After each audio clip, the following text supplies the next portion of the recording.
নমস্কার, আপনারা দেখছেন news Asia channel.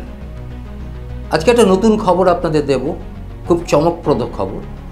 Diamond Harbour Lok Sabha কেন্দ্র নিয়ে সকলের মনে একটা প্রশ্ন, জিজ্ঞাসা যে বিজেপির তরফ থেকে কে প্রার্থী হতে চলেছে, কার সম্ভাবনা বেশি বা ইত্যাদি, বিজেপি কাকে প্রার্থী করতে চলেছে, এই বিষয়টা নিয়ে আজকে একটা বড় আপডেট আছে। তৃণমূল ইতিমধ্যে 42টা আসনে 42টাই ঘোষণা করে দিয়েছে। কংগ্রেস সে যে কটাতে দেবে মোটামুটি ঘোষণা করেছে। বামপন্থীরা সেভাবে পারেনি সব আসনে দিতে। এখন বিজেপি এখনো পর্যন্ত 40টা আসনে দিয়েছে, বাকি 2টো আসনে এখনও দিতে পারে। বিজেপি এবারে যে ভাবে এই পশ্চিমবঙ্গের বিভিন্ন আসনে তারা প্রার্থী দিতে চাইছেন, সেটা কিন্তু খুব ভেবে চিনতে বুঝে প্রার্থী দিচ্ছে। বিশেষ করে ডায়মন্ড হারবার কেন্দ্রে এমন একজন প্রার্থীকে বিজেপি বাছাই করতে চাইছে যেখানে দাঁড়িয়ে যেন অভিষেক বন্দ্যোপাধ্যায়ের সঙ্গে শেয়ানে লড়াইটা দিতে পারে এবং অভিষেক বন্দ্যোপাধ্যায়কে হারিয়ে তিনি জিতে আসতে পারে, এইরকম একটা চিন্তাভাবনা করেই বিজেপি সেখানে প্রার্থী দিতে চাইছে। অভিষেক বন্দ্যোপাধ্যায়ের যে ডায়মন্ড হারবার আসনটি, এটা কিন্তু প্রেস্টিজ ইস্যু, বিশেষ করে শুভেন্দু অধিকারীর ক্ষেত্রে।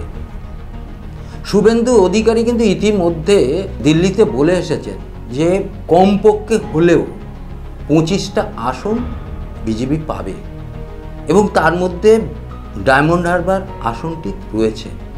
অর্থাৎ এরকম একটা জায়গা থেকে ডায়মন্ড হারবার আসনটাকে বের করা খুব কঠিন থেকে কঠিনতর যে কাজটা, সেটা কিন্তু শুভেন্দু অধিকারী নিয়েছে। এখন এরকম একটা জায়গা থেকে অভিষেক বন্দ্যোপাধ্যায়ের বিরুদ্ধে এমন একজন প্রার্থীকে শুভেন্দু বা বিজেপি যেটা দিতে চাইছেন, সেখানে সত্যি চমক আছে।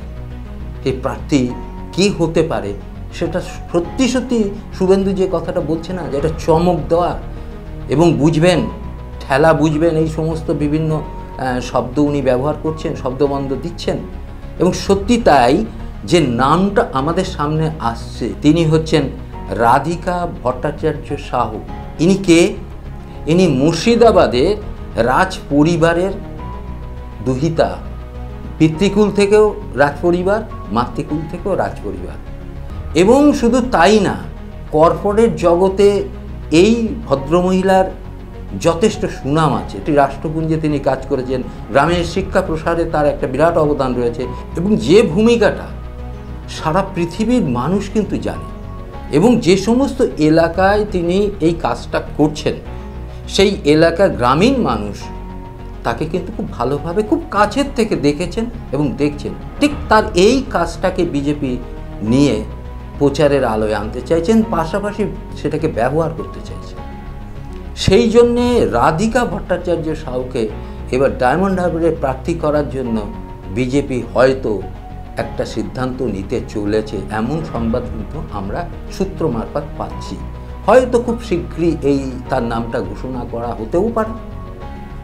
এখন যেখানে ডায়মন্ড হারবারের অভিষেক বন্দ্যোপাধ্যায়ের মতন একজন ক্যান্ডিডেট যেখানে রয়েছেন, তার বিরুদ্ধে এমন একজন ক্যান্ডিডেটকে দেওয়া উচিত যেটা অভিষেকের চেয়েও তার যে গুরুত্বটা যেন সাধারণ মানুষের কাছে অনেক বেশি মনে হয়। সেই জন্যেই এটা ভাবছে। আরেকটা বিষয় যেটা ভাবা হচ্ছে যে নওশাদ সিদ্দিকী, তিনি বলেছিলেন যে ডায়মন্ড হারবার থেকে তিনি দাঁড়াবেন। এবং এই ক্ষেত্রেও বিজেপি একটা স্ট্র্যাটেজি নিয়েছে, যদি নওশাদ সিদ্দিকী ওখানে দাঁড়ায় তাহলে বিজেপি কিন্তু সেই হেভিওয়েট প্রার্থী ওখানে দেবে কি না সেটা হয়তো ভাববে। আর নওশাদ সিদ্দিকীও এখনও সিদ্ধান্ত নিতে পারছেন না যে ওখান থেকে দাঁড়াবে কি না। এবং নওশাদ সিদ্দিকীর সিদ্ধান্তের ওপরেও অনেকটা নির্ভর করছে বিজেপি, এমন একটা সূত্র মারফত জানাও যাচ্ছে যে নওশাদ সিদ্দিকী যদি দাঁড়ায়, সেক্ষেত্রে সিপিএম, বামপন্থীরা, বিজেপি এবং কংগ্রেস তারা ওই জায়গা কীভাবে খেলবে, কি কোন ধরনের প্রার্থী দেবে, সেটা অনেকটা নির্ভর করবে। ওখানে নওশাদ সিদ্দিকী একটা সময় শুভেন্দু বলেছিলেন যে নওশাদ সিদ্দিকী যদি ডায়মন্ড হারবার থেকে দাঁড়ান তাহলে তাকে তিনি সমর্থন করে দিতে পারেন, এমন হতে পারে।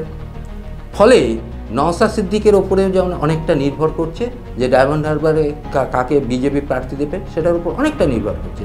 যাই হোক, এখনও পর্যন্ত আমাদের কাছে যে সংবাদটা এসছে সম্ভবত রাধিকা ভট্টাচার্য সাউ, মুর্শিদাবাদের রাজ পরিবারের দুহিতা, এইরকম একটা ব্যক্তিত্বকে ডায়মন্ড হারবারে প্রার্থী করার দিকে বিজেপি অনেকটা এগিয়ে গিয়েছে, এই সংবাদ আমরা পেয়েছি। আপনারা ভালো থাকবেন, সকলে আমাদের চ্যানেলটাকে সাবস্ক্রাইব করবেন। নমস্কার।